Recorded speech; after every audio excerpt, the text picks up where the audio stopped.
بسم الله الرحمن الرحيم. طبعا زي ما حضرتك عارفه احنا يعني بنكرم دايما من اول الشهاده الاعداديه والثانويه. الحقيقه سنتين فاتوا احنا ما كرمناش التعليم الازهري، وده مش تقصير مننا زي ما انا وضحت في الموضوع، لكن هم يعني افاجئ ان النتيجه طلعت، افاجئ ان عملوا حفله التكريم للناس، يعني مفيش تواصل. فاحنا الحقيقه زعلنا من هذا الموضوع وجبنا مولانا واتفقنا معاه ان الامور لازم تبقى منضبطه، ولازم دول ابناء المحافظه، فبالتالي لازم ليهم حق انهم يجوا يتكرموا هنا في المحافظه. وادينا له توجيه، وده عشان نعظم الموضوع ونبينه بشكل كويس هناخد 10 من الابتدائيه و10 من الاعداديه ونعمل لهم حفله تكريم اللي هي بترفع معنويات الاولاد وبترفع معنويات اسرهم. ووجهنا رساله ان نوع التعليم اللي هو التعليم الازهري ده احنا عايزينه. ليه؟ لان التعليم الازهري مش مرتبط بس بالعلوم الاساسيه بتاعتنا، لان المدارس العاديه بتاعتنا بتعمل التعليم الاساسي، المواد الاساسيه زائد 3 مواد مش داخلين في المجموع زي ما بيقولوا، يعني منهم ماده دينيه. فلكن التعليم الازهري 18 ماده، 18 ماده، يعني حمل ضخم جدا على الطفل وعلى اسرته، ولازم يعدي في كل المواد بشكل جيد. فبالتالي هو يعني احنا شايفين ان ده نوع من انواع التعليم نقول جيد، وبيعمل دائما وابدا حط الولاد تحت بند المعرفه وتحت بند انه يبقى حافظ وتحت بند انه يبقى فاهم. فبالتالي يستحق ان احنا نعظم دوره وان احنا نلقي عليه الضوء. فلذلك احنا ادينا توجيه النبادي. احنا كنا قبل كده مدير المنطقه الازهريه كنا مدينه توجيه، وكانت الدنيا ماشيه. مولانا الموجود دلوقتي ادينا له التوجيه بحيث ان الامور تنضبط، وبحيث ان الولاد دول لازم يبقوا معانا، يعني لان احنا انت عارفه المصريين منفصلين يعني لو الولاد لو سيبناهم كده في جنب لوحدهم هيبقوا لوحدهم خالص وبعيد ومعتبرين نفسهم في حته ثانيه وان ما حدش شايف. لا بالعكس، احنا شايفينهم كويس لانهم جزء مننا وهم اولادنا ومن اسرنا. وحتى اللي في التعليم العادي تلاقي اولاد كتير حافظين القران وبرضه مشايخ ازهريين هم اللي علموه وهكذا. فدي الرساله اللي احنا كنا بنوجهها، ان ارجوكم خلوا بالكم، احنا شايفينكم وانتوا لازم تشوفوا المجتمع اللي حواليكم، ولازم تبقوا تندمجوا في المجتمع وما تعملوش فصل للاولاد عن انهم يندمجوا في المجتمع. بس ده الموضوع ببساطه. حضرتك اثناء حديثك اتكلمت في حب الوطن. اكيد طبعا، يعني ده يعني احنا كمصريين ما وراناش حاجه غير هذا الموضوع. يعني لازم الناس يبقى عندها رؤيه. واسمحوا لي بس اطلع بره الموضوع ونتكلم في ثانيه واحده في موضوع تاني.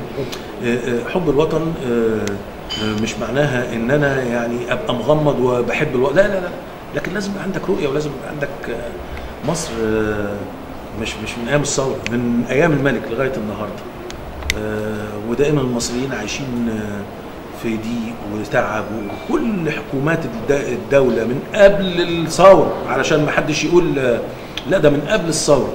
واللي مش عارف يعني نقول له ان حال المصريين كان ايه قبل الثوره، وكانت حاجه يعني مأساة. فاحنا بنتكلم في ان من ايام يعني من ايام الملك لغايه النهارده مصر وهي كل هم اي حكومه بتيجي انها توفر للناس الاكل والشرب. لم يتقدم الناس ولم تتقدم الدوله ولم يتقدم الوطن. اديك مثال صغير جدا في مجال الزراعه. مصر فيها 6 مليون فدان تقريبا، واخد بال حضرتك؟ 6 مليون فدان دول من ايام الفراعنه لغايه النهارده. ادي كل اللي كان موجود في مصر، 6 مليون فدان. طب ازاي دوله تتقدم كده، وازاي دي رقعه ب 6 مليون فدان حتى تقعد تاكل ايام ما كانوا 5 مليون و10 مليون و20 مليون لغايه ما بقوا 100 مليون كلام. لكن انت عشان الناس الثانيه اللي بتتكلم في فقه الاولويات وما كانش ليها لازمه، دلوقتي 2 مليون فدان انت دلوقتي حالا خلاص ابتدت شغل وابتدى انتاج من جزء كبير منها، وخلاص جزء الثاني داخل في الانتاج. 2 مليون فدان في كام سنه؟ 6 مليون فدان منذ قدماء المصريين، مش منذ قدماء الملك. تقدم يعني فالدوله طالعه لقدام. فلازم الناس تشوف الموضوع ده وما تسمعش للكلام اللي هو الخارج من الناس اللي قصده تعمل لك حاله احباط في الدوله وتعمل لك حاله شوشره وبلبله في الدوله ان مش وقته دلوقتي. شاور لي على حاجه ما كانتش وقتها. انا في لفظ دايما اقول كل مصري يقعد يغمض عينه كده بس ويقول ايه المجال اللي احنا كنا كويسين فيه والدوله بتصرف فيه فلوس. مجال واحد بس، اذكر لي مجال واحد بس. الدوله بتصرف في كل المجالات. الدوله دخلت في التعليم، في الزراعه، في الصناعه، في الصحه، شاور حتى التكافل الاجتماعي بقى له شكل تاني. مفيش اي النهارده زي المجموعه اللي طلعت تقول لك القطار السريع انتوا مش عايشين في الدنيا، انتوا مش شايفين الدنيا شكلها ايه. انا مش متخذ قرار في هذا الموضوع ولا ليه علاقه بيه ولا، لكن انا كمواطن بس قراتي للموضوع. النهارده كل يوم تسمع اسرائيل هتعمل خط مش عارف منين لفين، الهند وروسيا هيعملوا مش عارف ايه. أليس منكم عقل رشيد يدور على حال الدولة دي لو حصل مشكلة زي المشاكل دي وقدروا ياخدوا جزء من إيراداتنا لا، كل حاجة ما مطلوب، القطار السريع مطلوب، الخط اللي هو دلوقتي بين طابة العريش مطلوب، كل حاجة. ما فيش حاجة عشوائية، يعني مفيش حاجة في مصر بتتعمل عشوائية. مش واحد صحي الصبح يقول لك يلا نعمل دياري، لا لا لا لا. لكن الفرق في الرؤية، والفرق في ان المواطن لازم يفكر بالشكل اللي انا بقول بيه ده. قعدنا طول عمرنا ندور ازاي نأمن الغذاء للمواطن. طب هنفضل لغايه امتى نفضل ندور الغذاء للمواطن والبلد بتنحدر للاسفل للاسفل للاسفل؟ انت النهارده بتبني، زي ما انا كنت بقول للناس فوق، النهارده الناس اللي بتبني في البلد دي ناس على وشك انها ترحل عن الدنيا. هل هو بيرحل علشان هو بيخلد اسمه كل مشروع بيحط اسمه عليه؟ اطلاقا. ده بتاعتك، ده علشان ولادنا في المرحله الجايه، عشان الايام الجايه. محدش هيموت بالجوع. ده الاول. ضيقه شويه وماله، صعبه شويه ومال، مش علينا لوحدنا. ومش ضيقه علشان احنا بنعمل مشاريع بس، ده على العالم كله في ازمه وفي مشكله كبيره. كلنا عارفين الموضوع. اتفرج على الرؤساء الافارقه كل شويه يطلعوا يتكلموا ايه ويقول لك الدولار مش عارف ايه وبتاع. يعني الموضوع ما انا مش عايز اتفرع بس كتير، لكن لازم الناس يبقى عندها رؤيه وفهم ان الدوله ما بتعملش اي حاجه عشوائيه. الدوله بتخطط، الدوله بتبني للاجيال اللي جايه. انت حضرتك دلوقتي ايه الجديد؟ ايه الجديد؟ بقالنا مليون سنه بيقول لك ناكل ونشرب. زدت ايه بالاكل والشرب؟ ولا حاجه. لكن النهارده الدوله بتنهض لقدام. بتنهض لقدام. الناس ما بتاكلش الطرق، بس الطرق دي لازمه لحياتك. احنا 100 مليون 105 مليون. انتوا مش قادرين تفهموا ليه؟ الطرق اللي كانت معموله من ايام ما كنا 10 مليون. فالكلام لازم يبقى له شكل وملمح، ولازم الناس تفهم. وبعدين انت ما تفهمش، لا يمكن النهارده تفتح وسيله من وسائل التواصل الاجتماعي تلاقي اللي هب واللي دب واللي فاهم واللي مش فاهم وكله عمال يتكلم في كل. ازاي يعني؟ انا محافظ مسؤول عن المحافظه دي، انا دايما اقول ايه؟ انا مدير ادير الموضوع، لكن الحاجات اللي فيها تخصصات وتخصص ما اتكلمش فيها، استمع للاراء بس.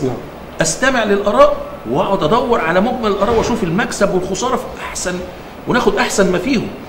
ده نبقى فاهمين، لكن مش كل واحد عمال يفتي، كل واحد عمال يتكلم، واللي فاهم يتكلم واللي مش فاهم يتكلم. ايه ده؟ مش كده. مفيش دوله بتتبني كده، مفيش دوله بتطلع لقدام كده. خلوا بالكم، دي ارض وعرض كانت رايحه مننا، وكنا داخلين في حيطه زي ما بيقولوا، وكنا كلنا عايشين مرعوبين وخايفين، وكان كل الناس بتدور ازاي اطلع بره مصر. النهارده شوف المؤشر العالمي للامان، مصر الدوله رقم 13 على كام؟ الدوله رقم 13 في العالم في مؤشر الامان. النهارده مصر الدوله اللي مش عاجباكم دي، اللي انتوا عمالين تتكلموا، شايله 10 مليون لاجئ، ضيف، بلاش لاجئ، ضيف. 10 مليون فوق ال 105 مليون بتوعها. انتوا مش واخدين بالكم ولا ايه؟ انتوا مش واخدين بالكم من حجم مصر، من شكل مصر، من قيمه مصر. ليه احنا كمصريين بنعمل في نفسنا كده؟ بس ده اللي انا بقوله. معلش انا طلعت بره السياق شويه، لكن في النهايه مش عايز اقول غير ان تحيا السويس، تحيا مصر.